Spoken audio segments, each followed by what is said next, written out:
শুভ দুপুর সবাইকে। কেমন আছো তোমরা সবাই? আশা করছি তোমরা সবাই খুব ভালো আছো, সুস্থ আছো, আর আমিও কিন্তু অনেক অনেক ভালো আছি।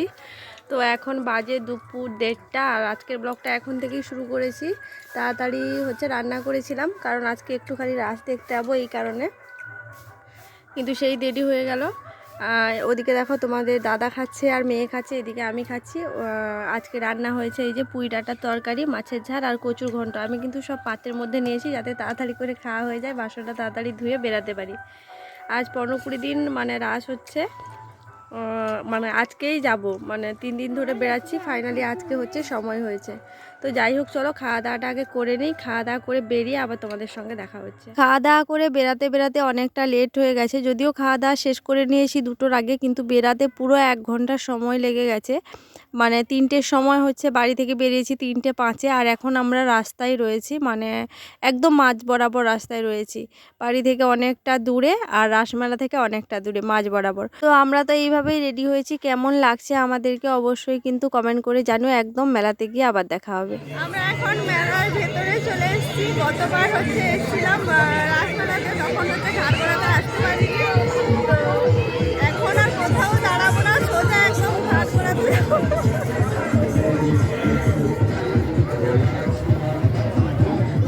চারদিকে এত মাইকের আওয়াজ আর মানুষজনের আওয়াজ হচ্ছিল, তোমাদের দাদা বলছে তোমার গলা ফাটানোটা বেকার, কারণ তোমার কথা কেউই শুনতে পাবে না। তখন তো বুঝতে পারিনি, এখন এডিট করার সময় বুঝতে পারছি। আওয়াজ হলেও কি হবে, আমার কথাটা কিন্তু বেশ স্পষ্ট বোঝা যাচ্ছিল। তো যাই হোক, সোজা কিন্তু আমরা কোথাও না দাঁড়িয়ে সোজা একদম এই যে ঘাটগড়াতে এসেছি। কারণ কি বলতো, রাজার গড়টাতে আগে যাব। গতবার এসছিলাম কিন্তু ঘুরে গেছি, কারণ 5টা বেজে গেলে আর কিন্তু রাজার গড়ে যেতে দেয় না। মানে এত পরিমাণে ভিড়, এত পরিমাণে ভিড়, এখানে কোনো রকম করে ঠেসাঠেসি করে দাঁড়িয়েছিলাম প্রায় আধা ঘন্টা 45 মিনিট দাঁড়ানোর পর। তারপরে ফাইনালি আমরা বোটটাতে চেপেছি, আর দেখো চারিদিক পুরো জল, আর মাঝ বরাবর রয়েছে রাজারগড়। আর আমাদের নৌকোটাতে দেখো কত ভিড়, কত লোকজন এই নৌকোটার মধ্যে রয়েছে। আর এখানে জানো তো, প্রত্যেক মাথা পিছু 20 টাকা করে নিচ্ছে রাজারগড় যেতে। আর একটা নৌকা আছে, সেটা কিন্তু একদম সোজাসুজি রাজার ঘরে ঢুকিয়ে দিচ্ছে।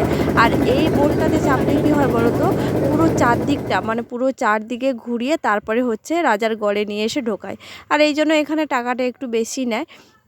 তো আমরা এই বোটটাতে চাপবো বলে অনেকক্ষণ ধরে দাঁড়িয়েছিলাম, আর চারদিক ঘোরাঘুরি করার পর তারপরে দেখো একদম রাজার গড়ে এসে নৌকাটা বন্ধ করেছে। আর এখন জানো তো, মানে জলের যে স্রোতটা, রেসটা, ওই রেসেই কিন্তু নৌকোটা একদম ঘাটের গোড়ায় গিয়ে লাগছে। এই জন্য নৌকোটা কিন্তু খুব আস্তে আস্তে চলছে। আমার ভীষণ ইচ্ছে ছিল জানো তো, এখানে 2-2:30টার আগে আসবো, তাহলে কি হবে, এখানটায় কিন্তু বেশ ফাঁকা থাকে আর বেশ আরাম করে যাওয়া যায়।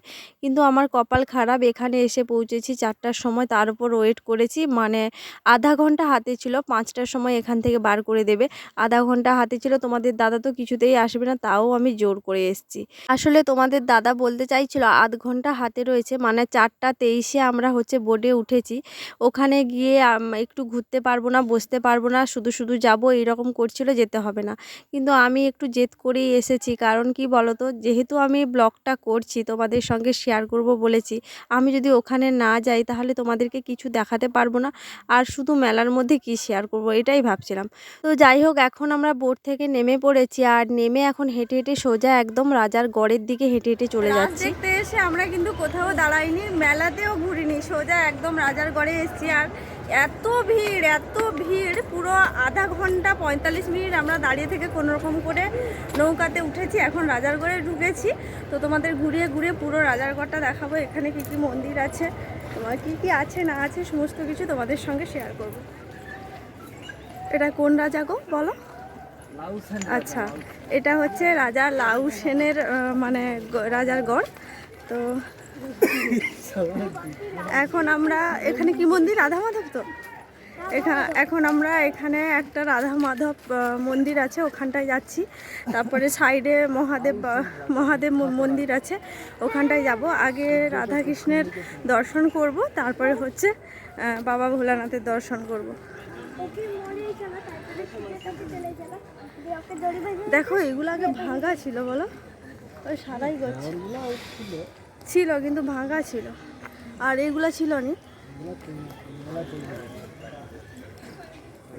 পাশার এটা মেন পাশার আর এদের নিচে কোনো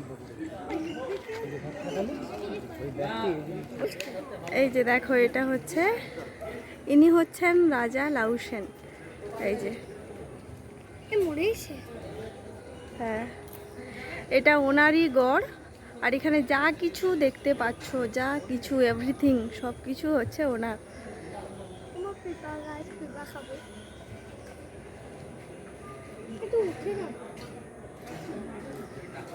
বংশ তালিকা।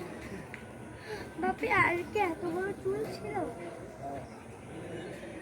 আর কি এখানে চলো, চাঁদ ছিল? আমি রাজা লাউ সেনকেই প্রথম দেখি।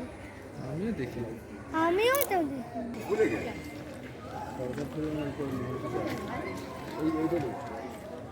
দেখতে দেখতে কিন্তু আমরা একদম রাজার গড়ে উপস্থিত, আর ঢুকেই কিন্তু তোমাদেরকে রাজা লাউ সেনের সঙ্গে পরিচয় করিয়ে দিলাম।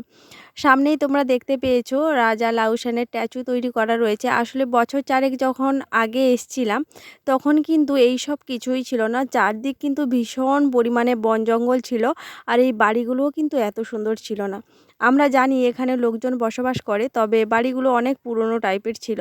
এখন তো বাড়ি ঘরদোর ভেঙে মনে হয় নতুন করে করেছে, পুরনো বাড়িগুলো রং টং করে সব কিছু পাল্টে দিয়েছে। তো যাই হোক, ওখানে রাজা লাউ সেনকে দেখে ভীষণ পরিমাণে ভালো লাগছিল, কারণ আমি কখনও রাজা লাউ সেনকে চাক্ষুষ দর্শন করিনি। সেই ক্লাস 5 না 6-এ বইতে পড়েছিলাম, আর কখনো দেখার সৌভাগ্য আমার হয়নি। এখানেও যে এসেছি তখন তো এসব কিছুই ছিল না, এই বছর প্রথম দেখলাম। তো দেখে বেশ ভালো লাগলো। তারপর ওখান থেকে সোজা একদম এই যে ভগবান শ্রীকৃষ্ণের মন্দিরে চলে আসলাম, মানে রাধা মাধব মন্দিরে। এসেই প্রথমে চারদিকটা ঘুরে দেখে নিয়েছি, তারপরে চলে আসলাম প্রণাম করব বলে। এখন আপাতত তোমাদের দাদা আর মেয়ে দুজনেই প্রণাম করছে। ওদের প্রণাম শেষ হলে তারপরে হচ্ছে আমি প্রণাম করব। এই দেখো, ভগবান শ্রীকৃষ্ণের দর্শন তোমাদেরকেও করিয়ে দিলাম, সঙ্গে আমিও করে নিলাম। যারা এখনও পর্যন্ত আসনি ময়নারাস, অবশ্যই চলে এসো। ভীষণ সুন্দর একটা মেলা। আমি একদম লাস্ট দিন এসেছি, মানে আজকেই হচ্ছে শেষ। সেই একাদশী থেকে মেলা বসেছে। বহুবার আসার চেষ্টা করেছি, কিন্তু কোনো কারণবশত হয়ে ওঠেনি। বেশিরভাগ সময় আমি মাঝ বরাবর চলে আসি, মানে মেলা এখন তো সময়টা কমে গেছে, 17 দিন মাত্র মেলা হচ্ছিল। তো বেশিরভাগ 8 দিন মেলা হলে চলে আসি, কিন্তু এবারে আমার কপাল এমন খারাপ, একদম লাস্ট দিনে এসেছি। এত পরিমাণে ভিড় ছিল, আমার বুড়ো আঙ্গুল পুরো থেতলে গেছে, এত পরিমাণে ভিড় ছিল। তো যাই হোক, ওখান থেকে বেরিয়ে সোজা একদম বাবা ভোলানাথের মন্দিরে চলে এসেছি। বামের অবস্থাটা দেখো, ওরা দুজনেই পাঁপড় খাচ্ছে আমাকে বাদ দিয়ে।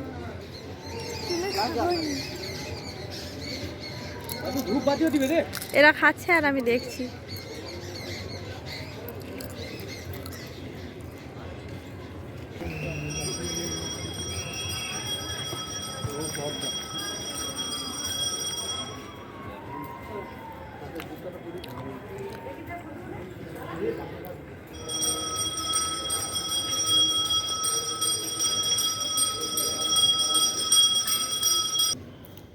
এখানে ঢোকার সঙ্গে সঙ্গেই মনটা একটা অদ্ভুত রকমের শান্তি পেল, মানে অদ্ভুত রকমের ফিলিংস, বলে বোঝাতে পারবো না। এই জায়গাটা এত সুন্দর, এত সুন্দর, এত শান্ত, ইচ্ছে করে এখানে খানিকক্ষণ বসে থাকলে বোধ হয় মানে পৃথিবীর যত মায়া, যত কষ্ট, যত দুঃখ সব কিছু নিমেষেই ভুলে থাকা যায়। তো যাই হোক, এখন দেখো আমি প্রণামটা করে নিচ্ছি। আর কিন্তু বাবা ভোলানাথ একদম ভেতরে আছে, একদম ভেতরে। তোমরা দেখতে পেয়েছো কিনা জানি না, যদিও ফোনটা আমার হাতে নেই, তোমাদের দাদার হাতে ছিল। কি জানি কত দূর কী দেখিয়েছে তোমাদের, আমি ঠিক বুঝতে পারছি না। আর আমি শুনেছি, জানো তো, আমার মায়ের মুখে শুনেছি রাজা লাউ সেন নাকি এই মন্দিরের তলা দিয়ে মানে যাওয়া আসা করতো। তো কোনো কারণবশত রানী মানে জেনে যাওয়ার জন্য রাজা আর কখনো ফিরে আসেনি। রাজার গড় হচ্ছে ঘোড়া হয়ে গেল। এখন আমরা মেলাতে গিয়ে ঢুকবো। তো তার জন্য আমাদের দেখো সামনে এই নদী পুকুর যাই বলতে পারো, এটা পেরাতে হবে। মানে চারদিক জল আর মাঝখানে রাজার গড়। তো এটা পেরানোর জন্য আমরা নৌকার জন্য অপেক্ষা করছি। আর আমরা যখন এখানে আসি তখন নৌকাটা বেরিয়ে গেল, ওই যে যাচ্ছে।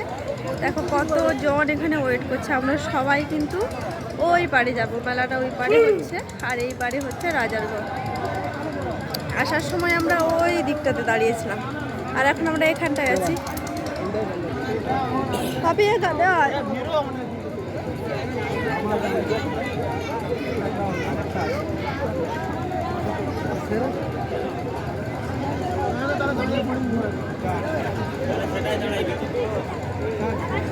তো এখন আমরা এই নৌকোটাতে উঠবো, হবে তো?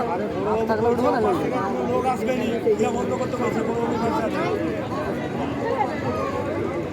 এপারে আছে কিন্তু টোটাল বন্ধ করতে বলছে, ওপাশ থেকে লোক আসা বন্ধ। 5টা বেজে গেছে, হ্যাঁ 5টা 7, 5টা 7, এই জন্য আর ওপাশ থেকে এপাশে লোক আসবে না। এপাশে যত লোক আছে সবাইকে ওপাশে নিয়ে যাওয়া হবে।